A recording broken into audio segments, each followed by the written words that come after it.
になると夜の気温が下がる。ウモジャは母親のぬくもりを恋しがるはずだ。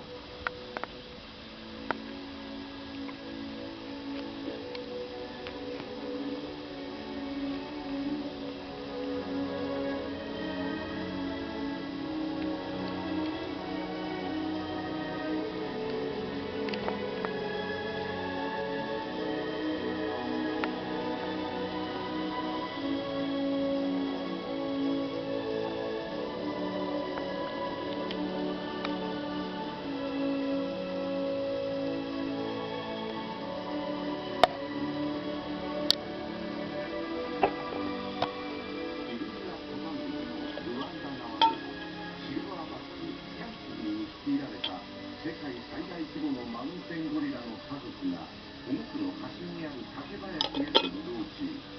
ミルク、お座り。お座りは？お座りは？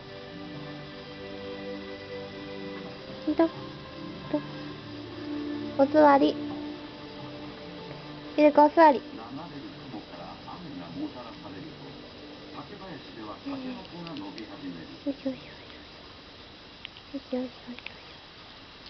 し。だがここは危険地帯。きつかった。きつかった。